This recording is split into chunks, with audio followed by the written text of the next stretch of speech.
For a man to, I mean, women are slightly different, but for a man to get married, what, Maybe 30. you think so? Maybe. I don't know. Huh. Then 30? Oh yeah. For a man. Yeah, oh yeah, yeah. 30 is like, it's like an infant. Danielle, what age do you think is good for a man to get married? Very hard. It feels kind of out there. I can't conceptualize. 30 just feels a little young these days. They're probably not done with school. They play a lot of video games. Are you kidding? Yeah. What else is there to do? Absolutely. Yeah.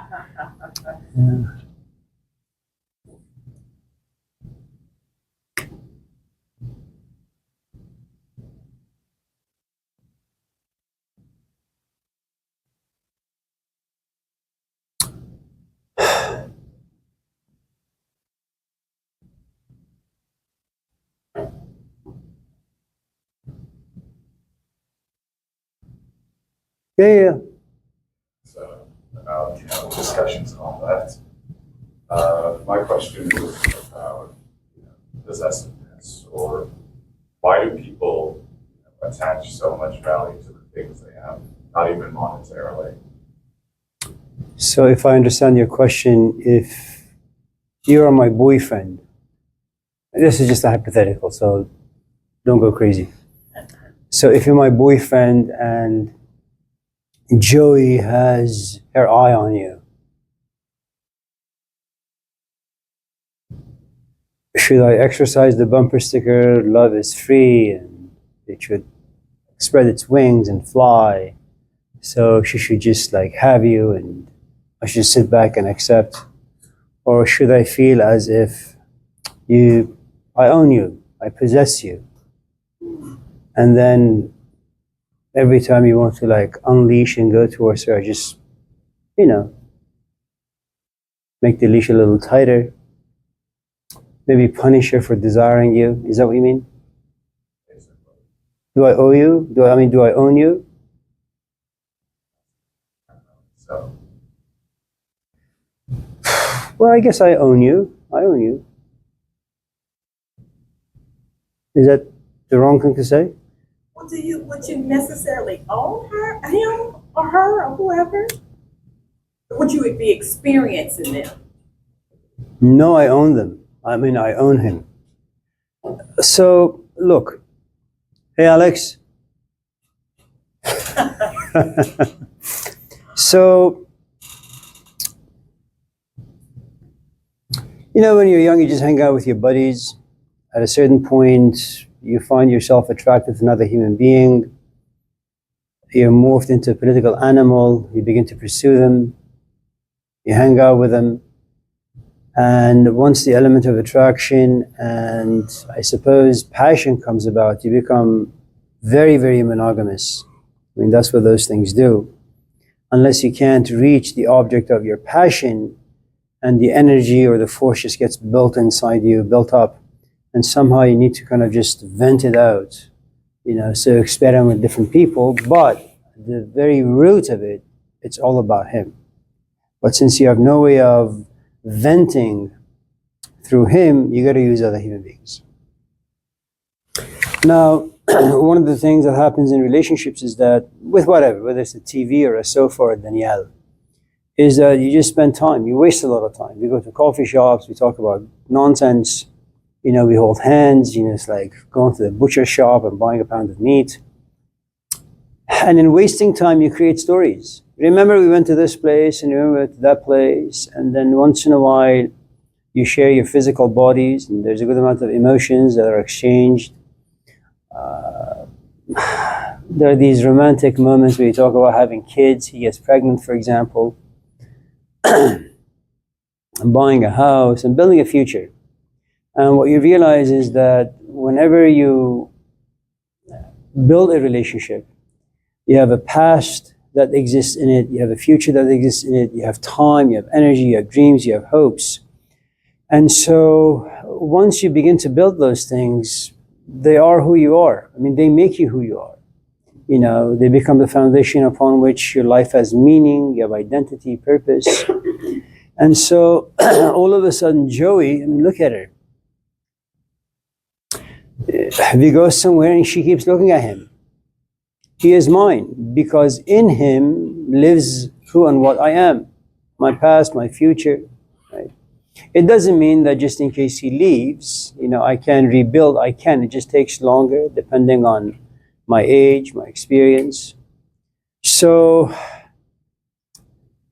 through Danielle, I create and possess hope, dreams, all the fights we've had about race, gender, I don't know, whatever, you know. And so when she comes in trying to take him away from me, she's also stealing my dreams and hopes, my past, my future. So, I mean, it's really nice and I suppose ideal to say you don't really possess anyone and everyone should be free to do whatever. But the truth is that's not the way we function as human beings. So, yeah, you own things. I'm not the Buddha. See, the problem, I think, is, hey, Haman, how are you, man? You're sick? Off? Off with what? You just like woke up in a lousy mood? Oh, your body. You need Alex to give you a massage? You sure? Alex? He says no, I'm sorry. So, you know, we're stuck between, I think, if you go back to Sigmund Freud, he does things in a very interesting way. There is a part in us that's very idealistic, very romantic. And there's a part in us that's very practical, you know. And the problem is these two parts don't connect well. There was a movie that came out many, many years ago. I think it's called Tootsie with Dustin Hoffman and Jessica Lange. It's about this man who's desperately looking for a job. He's an actor but can't get, can't get hired. So he dresses up as a woman and gets hired at this hospital, you know, on this TV show. It's a really, really, really great movie. He won the Oscars for it. And while he's dressed as a woman, he is babysitting his colleague's daughter. And in a moment of honesty, she looks at him and says, she looks at him, her, and says, you know, I hate the games that these men play. For once, I'd like a man to come to me and say, hey, you look very attractive. I want to have sex with you. As opposed to, oh, I love the way you think about this and that. Can we have a cup of coffee? And then can we have dinner? And can we go on a cruise? And then we have sex? And then he dumps me. You know, what good is that? You know? And so what you have is this idealism that lives in all of us. You know, you are your own person. You should have the right to do A, B, C, D. There is other part of us that feels the loneliness, feels the fear, feels possessive and jealous, you know. But this other part, which he calls a superego, comes back and says, no, you should behave like a Jesus Christ. You know, it's kind of like the death ceremonies and the death rituals that we have invented over the past maybe, I don't know, a few million years. You know, you struggle for 50, 60, 70 years, you built a life. You get cancer, or you just die in your sleep, or you just, you know, whatever, however way you die. And then you realize that after a few weeks, sure, people will cry, they will miss you, but then you'll be forgotten. I mean, just, you know, she knows this much better than I. People come in there and crying and screaming, they lost someone they love. And then 2 weeks later, they come back and say, you know, can I get a discount on that? You know, initially you come to me and say, whatever, it matters very little, however much it costs. But now it's all about, you know, the price tag and all that. And you sit back and say, how this transformation is really, really interesting. 2 weeks ago, you were willing to break your head on the tombstone. Now, you know, you want to get a bargain of sorts. And so we kind of have this conflict inside us. I love you, but the idea of love being possessive, no, that doesn't jive well. The idea of love having jealousy in it, envy in it, resentment in it, all those things. It doesn't go well with us. And the truth is, Freud, I think for the most part, was right. I think you need to accept certain facts about life, about yourself. You're a 25-year-old young man.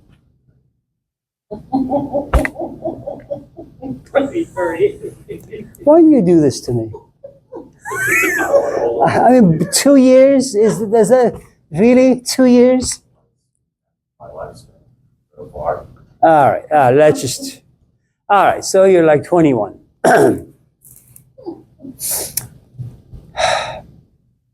You're lonely. This is just a hypothetical. You're like lonely, sad, miserable. I mean, your life is going nowhere. You go home, you eat alone, you watch movies alone. All of a sudden, you and I run into one another.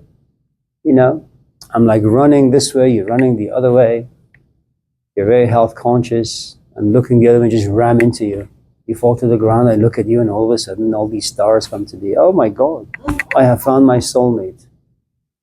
You know. And so for the first time, I find a way out of loneliness. Am I using you? Absolutely. Are you like a piece of whatever that can, you know, it's like you butcher a cow and you eat it. And then after your stomach is full, you say, I'm an animal activist. Really? Oh, okay. Animals have the right to live. You know, human beings should not impose their will on them. All that stuff is fine. But people possess people. That's what we do.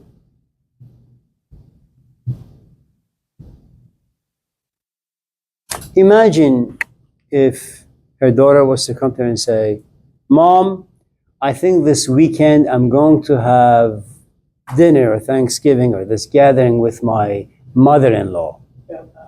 And she says, well, am I invited? No, Mom, you just stay home and relax and have a good time.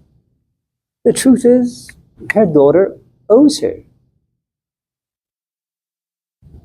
First, you know, she imposed herself in her belly for about 9 months. Then those 9 months created this relationship, lifelong, you know, enslavement. She worries about her well-being, her money situation, education, all that stuff. You know, that young woman doesn't know what's going on inside, you know, the mother. And so, in as much as Tammy would want to say, well, she's free to do whatever, the truth is, deep down, you know, should you say those things, I will resent you for the rest of my life. So do I own you? Absolutely, man. Am I going to be upset if you cross certain lines? Definitely. Yeah. Am I going to like turn the other cheek? If I want to romanticize the relationship and slowly watch it fall apart, yeah, absolutely. If on the other hand, I'm like Moses, you cross the line, man, I will kick you so hard.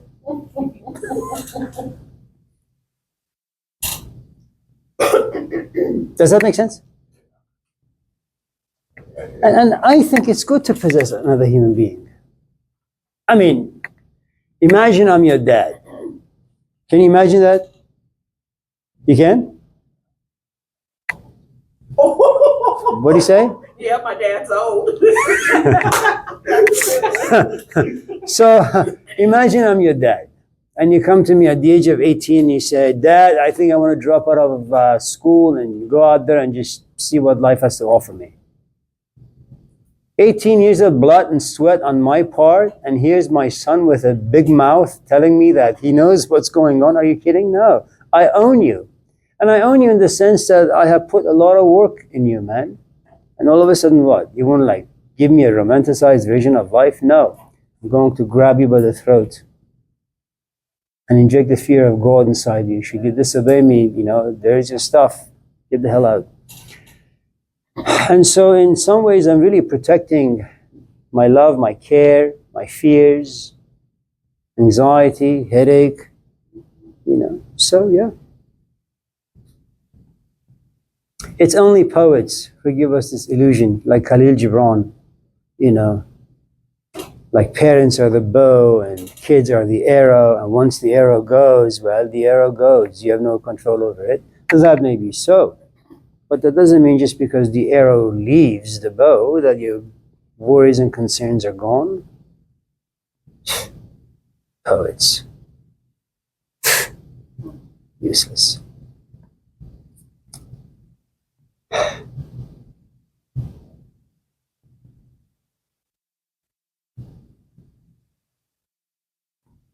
Consider Friedrich Nietzsche, a guy who, anyways. So, am I on anything?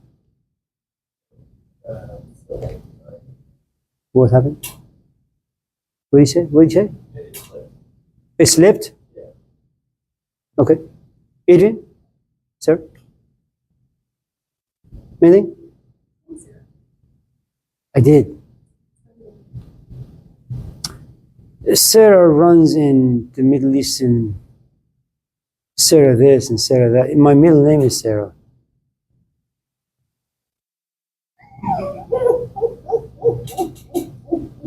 Anything?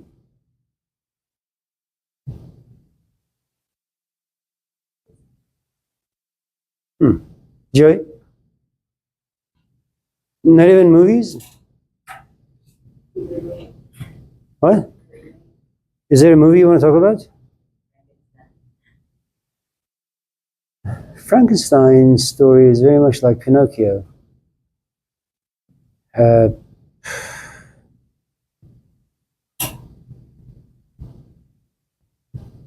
just want to create something that loves you back.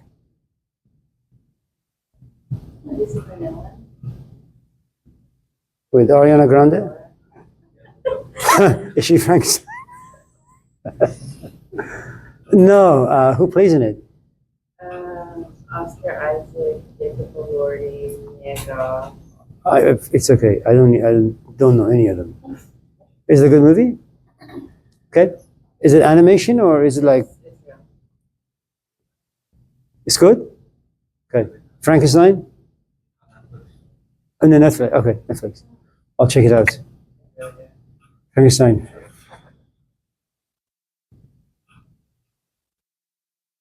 Tell me anything. This is like. What are your thoughts about autopilot versus being spontaneous?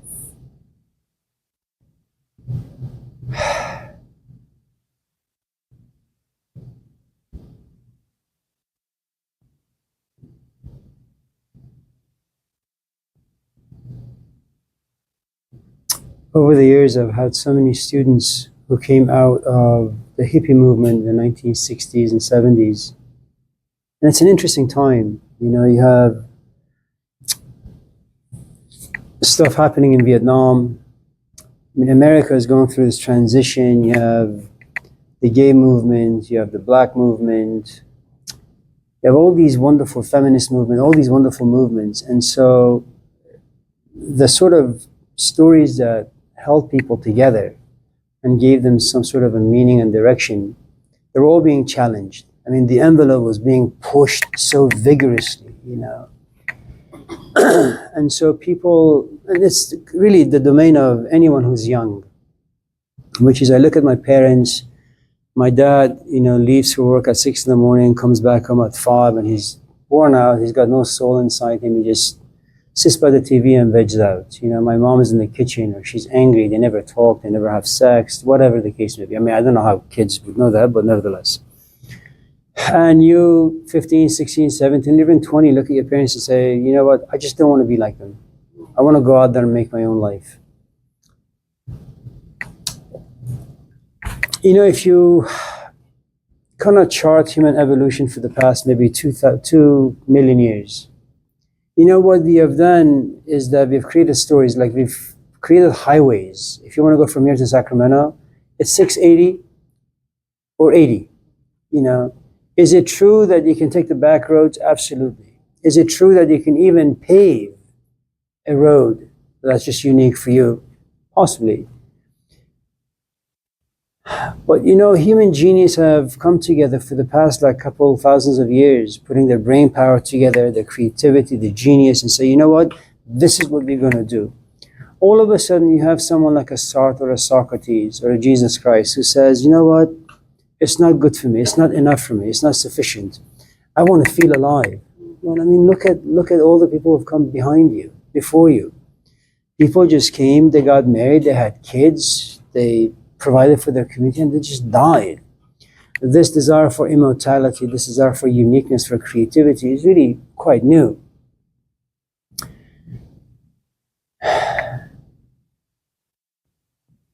Is it not true that at the age of 18, when you go to your mom and you say, I want to go out and experiment with life, your mom says, don't explore, just stay in school, finish this up. When you're 35 or 40 or whatever, then you can go out and explore when you have some power. But you say no, I want to like create my own footprints in the snow. Okay, your mom after a while just gives up. And then time passes. You get to be 25, then 30.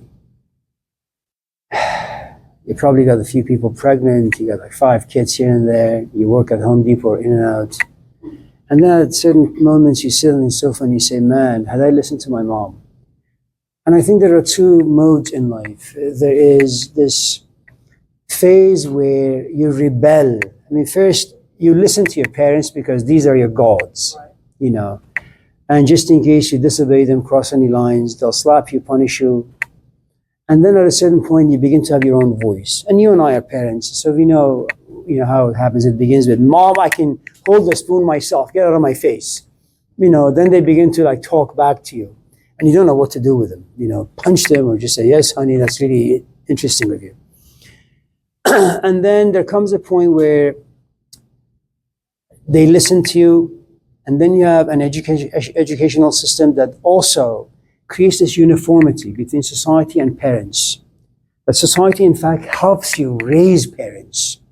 So here you are telling your kid, yes, you are a girl. She comes back from school saying, I think I'm a they, or a boy. And all of a sudden, there is nothing wrong with any of that. But what happens is now there's a conflict. You realize that the only person who's able to raise these kids is you. Society doesn't give you support. Teachers don't support you, media don't support you, and you feel very isolated and alienated, okay? And so, at a certain point, the kid no longer listens to you. They have, to some extent, autonomy and independence. And then they become really, really courageous. I'm moving out. Or, I love Johnny. I am this, or I am that. And you try to reason with them. You try to kind of tell them how dangerous life actually is, but they don't listen. I remember so many times going to Yosemite, winter time when, it's packed with snow and it's fresh. And you say, no, I'm going to create my own footprints on the snow. And after, creating like 1 or 2 or 3, you realize you're sweating because you go in waist deep. You say, this is ridiculous. I'm here and I want to go there. By the time I get there, I'll probably get a heart attack. So you kind of, backtrack and you say, okay, I'm going to put my feet in the footprints created before me. My mom went to school, my dad went to school, my friends went to school, society says this, society says that. And you realize that in as much that as all of us desire to live a very, very creative life, and according to Nietzsche, dance to the music that lives inside you, there is a good amount of regret to be had. Just wait 5, 10 years. And then you say, well, which path is best? To have a voice or to silence the voice and do what my parents did, do what society demands?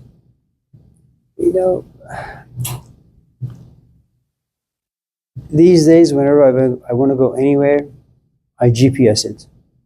I just don't trust myself. And I don't want to get lost. I get frustrated.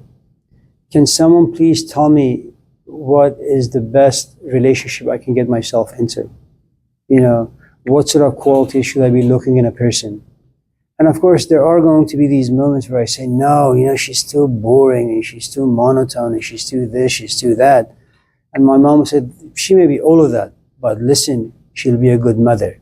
But when you're like 20, 30, 40, you don't really picture those things as like positive qualities to have.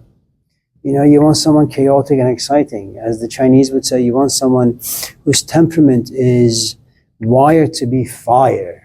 Always creative and always destructive and always chaotic. They're like full of life, spontaneous. One of the Taoism is a tradition that came out of Asia. One of its founders is Lao Tzu. And if you want to be a good Taoist, there are 5 elements. One of those elements that make you a good Taoist is being spontaneous. There are a couple of problems with, spontaneity. One of them is it's very different than just having a mood swing.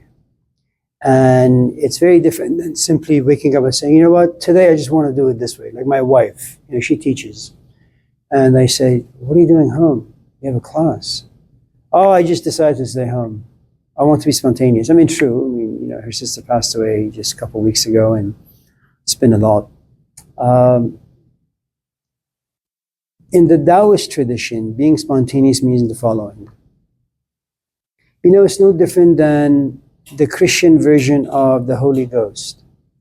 That you're sitting here, but your spiritual portals, they have been seasoned, they're mature, and at any time God could descend and go inside you and say to you, Tammy, pack up your stuff, go by the estuary, sit in the sun, and watch the ducks float on water. And you go there, and all of a sudden, you realize that Jesus Christ, at least his spirit, is right next to you. So for the Taoist, being spontaneous means that you're open to life's forces, not to your own whims.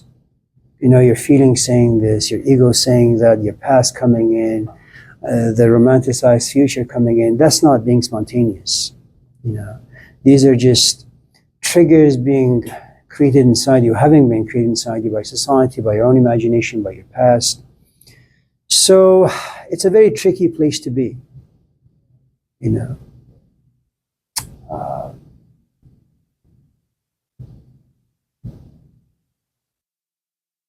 Last night we were all tired, and my wife says, let me cook this.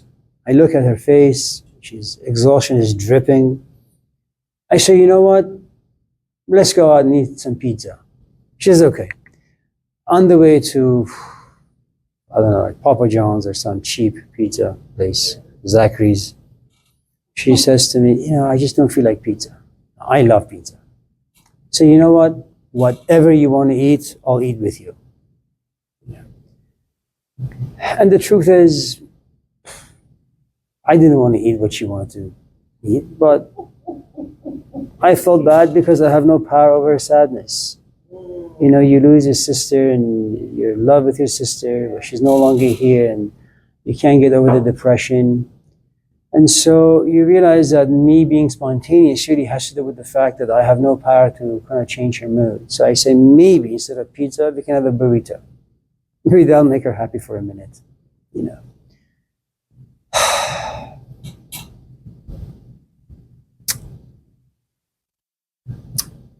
Spontaneous. No, I don't like it. Huh? Say again? Yes. Fiery, rebellious. First,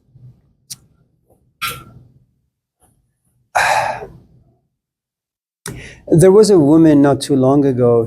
Her name was Emma Goldman. She's an anarchist. She loved her father, but her father was just physically abusive. She and her sister would get hit, as well as, their mother. He would just physically beat them up.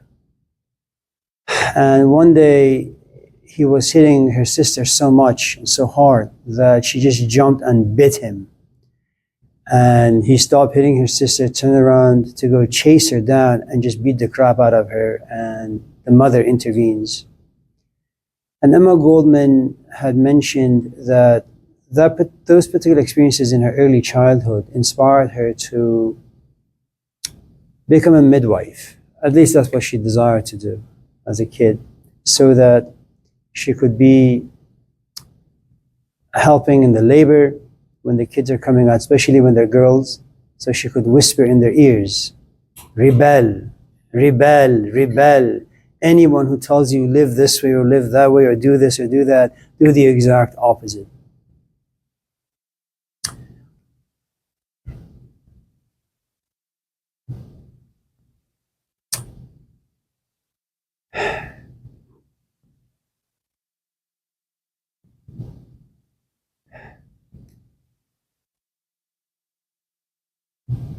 You know, you raise a very interesting question, and there are so many directions you can go with it. If your parents are grounded, in other words, you're from the Middle East, I'm from the Middle East, and if you look at our community, you realize that it's kind of like a question that Tammy asked, I don't know if it's this class or the religion class, about 90% of Middle Easterners, they either become engineers or doctors. And it's not because they have a talent for it. It's because, first, we highly value education. Second, the Middle East is a poor country. People live in poverty. Third, we have rich cultures that beautify your soul. At a certain point, you realize that money and education are the only means, you know. And so what you do is, in as much as your daughter or your son comes to you and says, I want to be a musician, you know, or I want to be a painter, I think about 99.9% of the parents out there, depending on, you know, what parents have gone through, they'll either punish the kid for having say those things, or they'll say, you know, honey, it's a great thing for you to want to become an artist, but let that be your, you know, plan B. Once you go to school, do business, do accounting, do engineering, be a doctor, and just in case you fail in that, just in case you make a lot of money and you realize that's really not your niche in life, then sure, go be a pianist. Nothing wrong with that. You could also have parents who come from a very political, you know, volatile environment. And they kind of look at their kid and say, listen, this is no longer Iran or India or Iraq or Pakistan. You're in America, you know. You can have and you can be whatever you want, you know. Just make sure that this is your passion. If you want to be a pianist, for example, know that you need to be by the piano like 15 hours a day. If that is something you can do and want to do, more power to you. But I think parents need to have financial resources. You know, the idea that you living in a studio or a one bedroom and you can't put food on the table, and yet your daughter or your son come to you and say, yeah, I think I want to be an artist. Artist, are you blind? Look what's going on around you.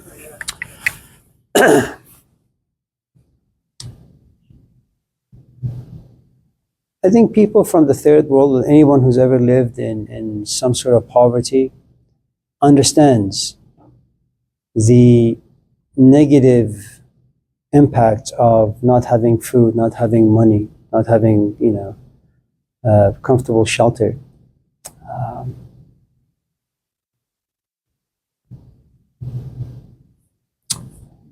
If I had lots of money, I would never have my kids go to school.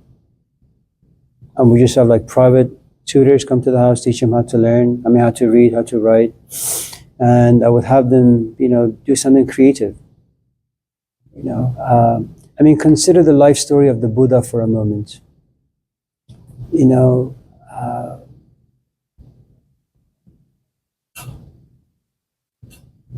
and this is a guy who has everything, has the love of his parents, is married, has a child, is healthy. But one day he just looks at me and says, man, am I going to get old? I mean, that's a very creative question and very creative thought process. If I'm going to get old, how should I spend my youth? That's a devastating place to be. And imagine if you take that question to your mom, to your dad, you know, because the moment someone says, if I'm going to get old like you know, being old means no longer having the luxury of time, of energy, vitality, dreams, hopes.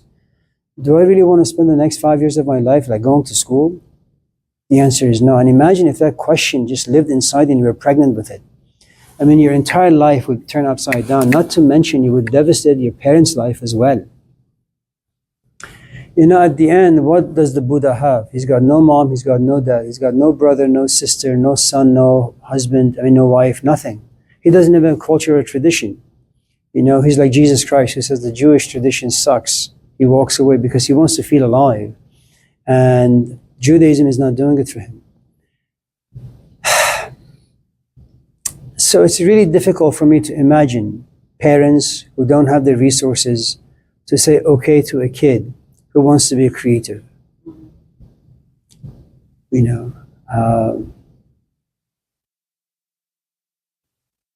look at the life story of someone like Cristiano Ronaldo. He's poor, He brooms the streets every single day. His father just comes to realize, and he's not going to school. There is no money for school. There is, in fact, no school. He sees that he's got, some talent for soccer. That's the only source you got for happiness. But why do you ask? I mean, it's kind of how my parents were to be. But it's funny, they raised me to be like that, but I turned out exactly like that. They said you could be anybody you could go in the world, and I turned out exactly like my parents. But in a good way, not a bad way. Yeah. My son loves soccer. I can't tell you how much money I have spent. We go on the field and he plays and plays and plays, for hours. And there is a place inside me that says, man, I wouldn't mind if he was to drop out of school, if he had talent, and he could make it big. And I wouldn't mind just retiring and sitting on the bleachers, applauding him. But there is also this other part of me that's really, really frightened, because I know that life is difficult. And I also know that without proper education, money, which can be very, very helpful, it could also poison your life. Yeah. There is this kid, Yamal, I don't know if Yamal or Lamal or something. He's 17 or 18 now. Great soccer player. He's got tons of money now, but he wastes it. Most of these athletes waste their money. They buy a car for like $500,000. They just crash it for no good reason. So even if my son was to make it really big, he really needs to be like mentally, intellectually educated. So he knows how to, not to throw his body around like trash, not to throw his money around like trash. So I have no doubt that your parents like me, we tell our kids, you can do whatever, you can be whatever, we'll support you, encourage you. But, said, man, she just dropped out of school. What's going to happen to her? And the wife looks at the husband and says, God damn it, you did this. Well, you don't want her to be like us, honey. Yeah, I know our life sucks, but still, if you're immigrants, we came here, work really hard, and we have little, but it's comfortable. What is she going to have? You give her hope, you encourage her, but what if it doesn't work out? What then? And so there is, both parts of you at play, and it's devastating, especially for parents. Kids just don't get anything until they're like. My parents are lucky they raised two kids that love school, so they don't have to worry about that. Oh, that's great. That's really great. It could have turned out, but Yeah. it worked in their favor. But it's because they love school, and their grandparents love school. Yeah. And their grandparents love school. Yeah. My brother's kid, he's going to Santa Barbara, UC Santa Barbara, and he's in computer science. So he's taking a Zen Buddhism class. So he calls my brother and says, Dad, do you know anything about the Four Noble Truths? And my brother, he teaches psychology, sociology, and his major is, of course, computer science that he's been teaching at American River for 20 years, 30 years. He says, we start talking, and his 18-year-old son looks and tells him, Dad, I don't think you know how to live your life the right way. And then my brother calls me after he hangs up with his son and says, Amir, I gotta tell you something. Surush called me yesterday, and he talked like for 5 hours about the Four Noble Truths and Buddha's story, and he tells me that I suck as a father. And I didn't live my life the right way. And I say, so, Iraj, what are you gonna do? Oh, nothing. He'll probably just forget the whole thing. Now, my brother teaches, his wife teaches, and the idea of Sarush all of a sudden, becoming a monk. I mean, talk about going against family tradition. I have no doubt that my mom would get on the plane or walk to Santa Barbara. That's, the grandmother. And sitting him down and saying, listen to me, if he came as immigrant, trying to make people feel bad for the sort of choices potentially they could make.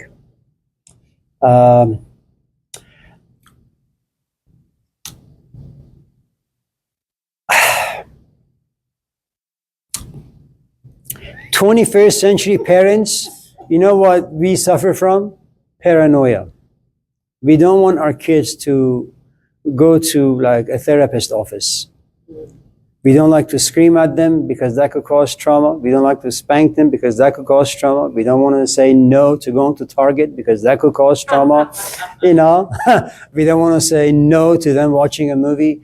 Everything. I mean, that's really the position of parents these days. Everything is linked to paranoia. And so when the kids come and say that, I think, what do you think about me like majoring in psychology? Psychology? What the hell are you going to do with psychology? I mean, what are you going to do with a master's degree or a bachelor's degree? Nothing. We're going to talk to trees. And so they say, yes, it's a beautiful field. Yeah, it's great. But then, the parents are laying together late at night, the kid is asleep, and the wife or the husband looks at the spouse and says, look, you got to knock some sense into her.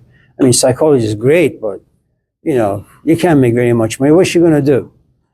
And if she was to do psychology, do you think she's going to do a master's in psychology or maybe in a PhD? I mean, if she can get a PhD, fine, but do you think she has the capacity for that? And then the wife says, yeah, okay, you know what? I'll talk to her. I'll say, psychology is great, but have a backup plan. Why don't you computer science too? But the kids don't understand what's going on behind the closed doors. Yeah. Parents worry. In as much as they encourage you, they despise you. I love it because my dad had the opposite conversation with me. I tried to go into STEM and he said no. STEM? He said no because why? He said, I know you wouldn't love it. I know what you would love. And he was right. Say again? He said, I know you wouldn't like it. Oh, you wouldn't like it. And he was right. Like my brother's a computer science major and he likes it. My dad knew it. Because my dad wanted to study something politics, but he ended up being an engineer. And my mom wanted to be a doctor, but she ended up being so my brother took after her. She ended up really liking her job. And my dad read and read and read and read. Yeah, Yeah, so he sat me down and said, don't go into STEM. Yeah. I mean, that's a long road. It's a long journey. It's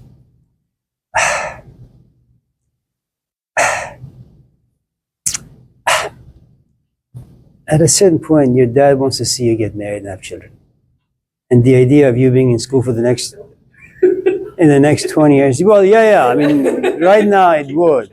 But the idea of you getting married at the age of 35, that would devastate him also. I don't think so.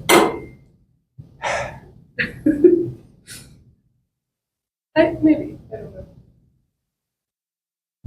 But every boy I try to bring home, he wants to kill. Oh yeah, that goes without saying. Yeah, I mean, you talk about, but just say Joe. He's ready to You're very brave for taking these young punks to meet your parents. That's very, very, very courageous. Yeah. If, for example, you have a friend whose name is Joe and he's on your contact list, just add a Y to it, Joey. Right, Joey? Aman, how about now? So some people believe in heaven existing and do only good things because they think you'll get to heaven rather than doing something good happening. So does that make what they do morally corrupt or less beneficial in a sense?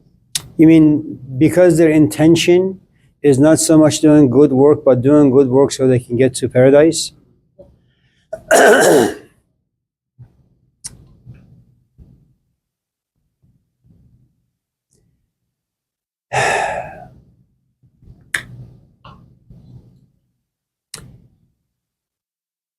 know, it's a very complicated question because the very concept of heaven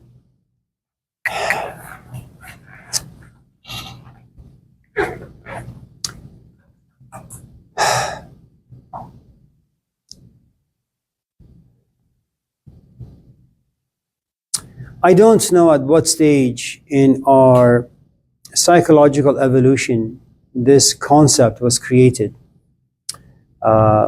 What I know from what little I have read, I'll give it to you this way. In Hinduism, there was no heaven, there was no hell, there was no reincarnation, there was no karma.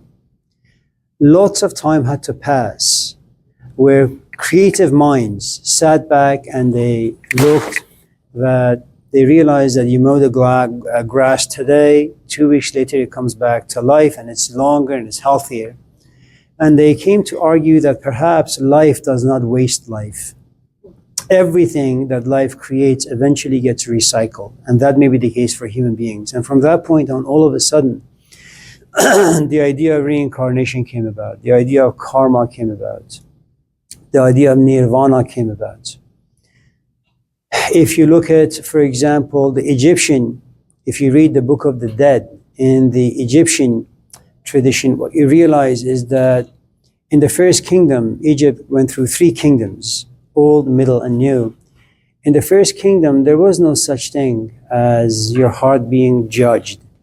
You know, Mot or Anubis, none of those gods actually existed. It was only after they were invaded, after they were brutalized, they experienced a good amount of violence and chaos because by this time the wheels had been invented and you no longer had to walk in the desert, but you domesticate horses, the wheels are invented, so you get yourself to Egypt and then you get demolished. And then once the Egyptians were able to drive out, the foreigners, they sat back and said, why is this happening to us? And remember, we are meaning-seeking animals. Why did he leave me? Why did she leave me? Why do I have cancer? And you look for meaning because you want your questions to be satisfied. You want an answer to them, okay? If you look at the Jewish tradition, you realize that for the longest time, there was no heaven, there was no hell, there was no purgatory. So once they get in contact with the Zoroastrian tradition, all of a sudden, you have heaven, hell, and purgatory, okay? Purgatory did not exist in the Christian tradition. At a certain point in the Middle Ages, you have the introduction of the idea of reincarnation.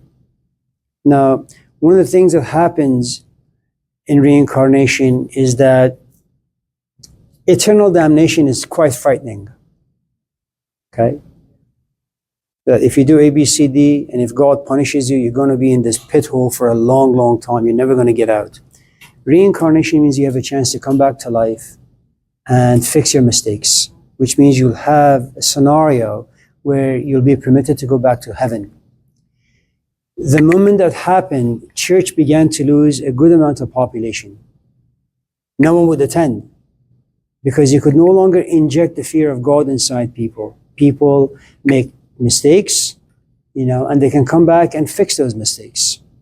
And all of a sudden, instead of coming back to life, which was for the middle-aged people, a veil of tears, there is nothing to be gained here. It's all tragedy, it's all misery. It's kind of like what we talked about. You live 40, 50 years, if lucky, you get sick and you die a painful death. You watch your kids get married to the wrong people. They become spontaneous in all the wrong ways. It's all misery, And so if you look at some of the artwork, it's all about skeletons and darkness and death everywhere, okay? And so the idea of purgatory came about. The point I'm trying to make ultimately is this concept of heaven, hell. These are things that we invented because life was frightening, death was frightening. But let me give you this, and I haven't died, and I haven't had a near-death experience, so I can come back and tell you this wonderful vision I had that yes, my corpse was here, and there are tons of stories about that, by the way. You know, if you and Tammy is probably much more versed than I am. Couple of really wonderful stories that there is this woman, she has cancer, she passes out, and she has a vision, you know, and she comes out of the coma, she looks at the nurse and she says, can you go open the window and can you look down, and there are going to be two boots standing on the ledge. Can you bring them to me because I'm going to need them for next life? And the nurse thinks she's crazy, but she goes, she opens the window, she looks and there they are. So there are things that people have come to believe in, and maybe they're true.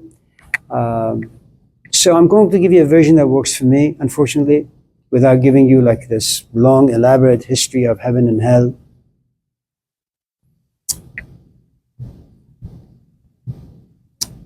Going back to Tammy's question about being spontaneous,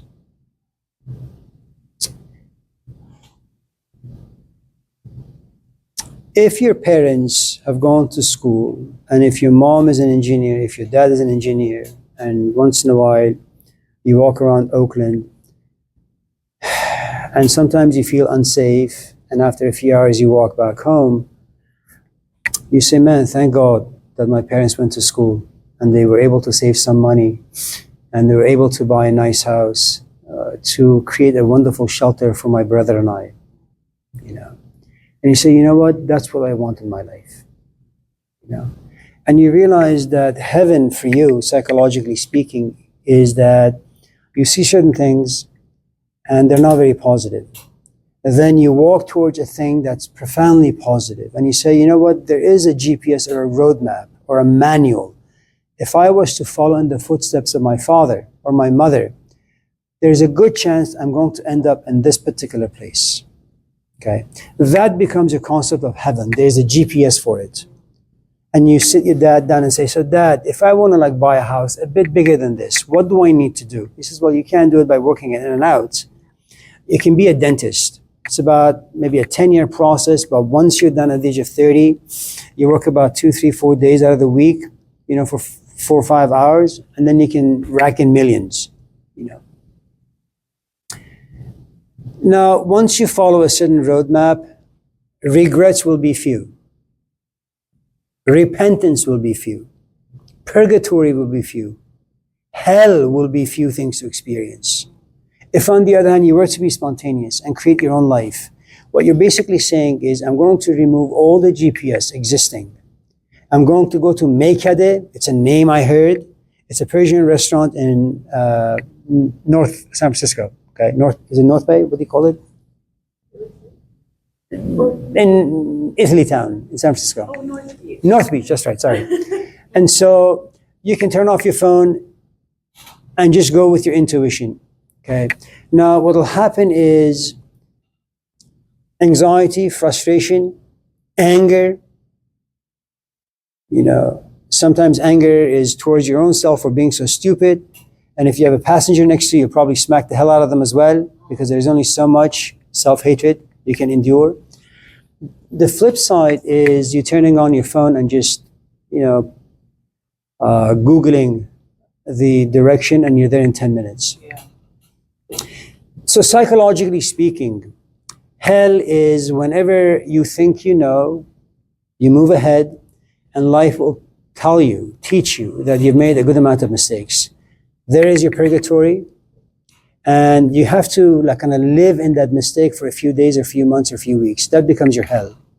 Then you get simmered. Now, whether or not you will learn from it, who the hell knows? Okay, what we do know is that we are not the sort of animals that learn easily.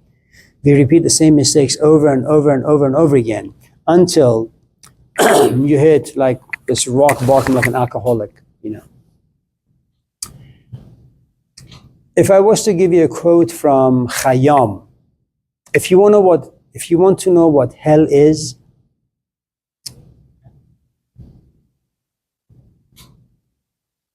all the energy and effort we put into things that have no value. Eventually you'll come to realize your life has been spent pursuing things. I don't know if you ever watch these shorts on YouTube. Someone like videoing themselves eating broccoli, painting their toenail, you know. And it's fun, don't get me wrong, it's fun to sit back and veg out watching these useless things. But then an hour passes and 2 hours pass and he said, really, I did all of that for this? You know? Paradise or heaven is anytime you wake up and for some strange reason you say, you know what, I don't need to go anywhere, I don't need to do anything. My mood just is in a way that whatever I touch turns into gold. So that's Khayyam's definition of heaven and hell. Hell is a place of discomfort and agony and pain, whereas heaven or paradise is a moment of peace. It's effortless. You know, it's like, you know, Tammy and I know this really well. You go all this blood and sweat and your son, your daughter comes home with a great news, you know, and they're healthy in body and in mind. And you say, yes, you know, 20 years of hell and this is my reward. It's worth it. The thing is, look, you know these videos I have, audios that I record and I send to Cassie? You know why I did that, right? One simple reason.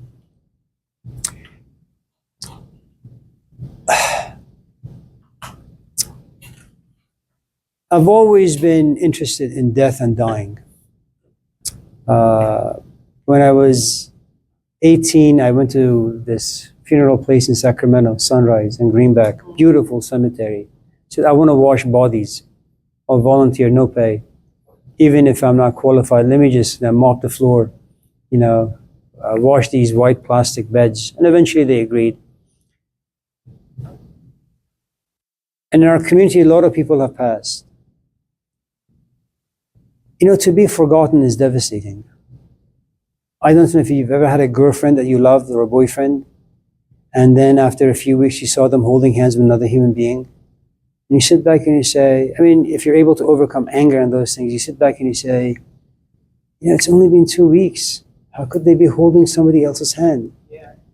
Because you've been forgotten, because you weren't that significant. And that is devastating. You know, to live 30, 40, 50, 60 years of life. And everybody struggles. And then the only thing that remains of you is a picture. And that picture is slowly moved into the garage. And in the garage, the only thing it collects is just dust. And then your grandkids come and say, oh, who's this? Oh, it's your grandfather, it's your uncle, it's your aunt. Yeah, it's just trash it. I have no idea who this person is. And that's it. You're finished. You're done. No one's going to remember you. And the idea of me being forgotten by my kids, at a certain point, it became a little tough for me to handle. So when Cassie proposed recording the talks, I don't do it for the classes. I think some of them are interesting, you know, but I say, hopefully when my kids turn to be like 30 or 40 or 50, when life has broken them, shattered them into 1,001 pieces, maybe they say, oh, you know what? I had a father who claimed that he could think a little bit. Let me listen to what this old man had to say. Yeah. You know, maybe they come to realize it's just all trash. But those audios really have to do with my own paranoia about death and being forgotten. Not so much about death in itself, but more so about being forgotten. Now, is it true that what, you know, Epictetus, the founder of hedonism, had said, once you die, you're not going to feel anything. So all this paranoia you have in life, you're not going to have them when you're dead. Maybe true. Or maybe the Egyptians are right. You know, my body will go away, my soul be alive, looking down saying, oh, you know, you really lived a shitty life.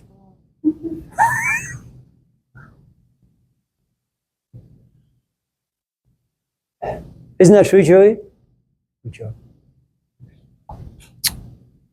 Danielle, anything?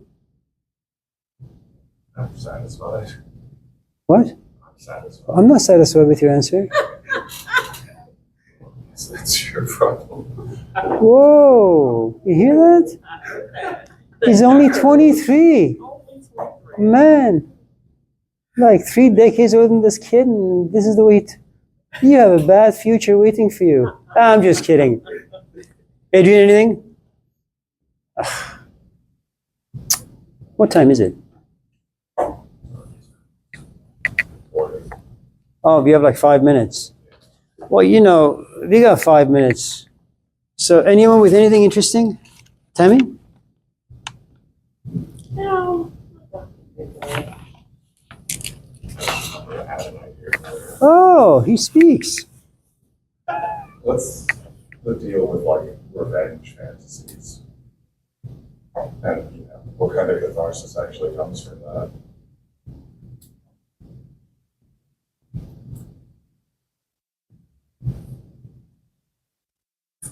Life is tough. And most of the people in your life suck.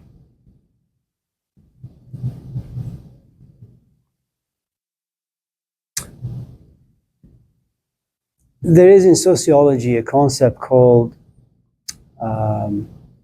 cultural release. You put a lot of stress on people's lives, and after a while, people break. And being broken, they get medicated, they get angry. So you have a lot of, ills that take place in society. Somehow people need to release the tension. And sometimes you don't need to release it yourself. You watch a movie and it's released through the movie itself. So let's say you have some issues with the current political climate. Well, you can't really do much, Danielle. I mean, what can you do? Nothing. You can barely keep up with your classes, much less, overhaul the ills of the White House. So what you do is you watch Rambo, and you watch one man's desire to exact, vengeance or do justice towards some people. And you sit back for the next 2 hours, you're consumed by it. Consider the Martin Luther King dream speech. There isn't much that you can do, but he can give you wings for about 20 minutes. The culture creates people to be very profound, intense sexual animals. There is porn. There is all these shorts with people almost walking around naked, And so the point, look at the sports. As you isolate people, alienate people, make them more lonely, more sad, more depressed, but people become angry. Well, how do you cope with a culture that has a lot of angry people on its hand? UFC, most of the movies are about anger and violence, Again, if you look at the evolution of sports, or even if you look at the evolution of guns, even if you look at the evolution of the muscles, look at Rambo 1 versus Rambo 5. Look at Rocky Balboa, the first one versus Rocky Balboa, 2, 3, 4, 5. Hello, And so the point I'm trying to make is, as the culture becomes more violent, you create images that relate to that, where people can see it and say, yes, I can get off by watching Sylvester Stallone. Having said all of that, I've actually forgotten your question. What was your question? What was the point of revenge, and what kind of catharsis do you get from those fantasies?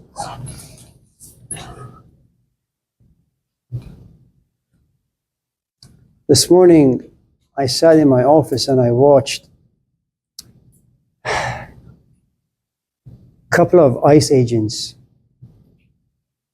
knocking on this woman's door, 3 kids breaking down the door, cuffing these kids, and sitting back and saying, oh. So, you know what I did? I sat on my office floor, closed my eyes, and created a story inside my head. I am Bruce Wayne. I am Superman, bulletproof, I can fly, powerful, no one can hurt me. Just go to these ICE agents, knock some sense in their thick skull. What else can I do? imagination is a great vessel. Yeah.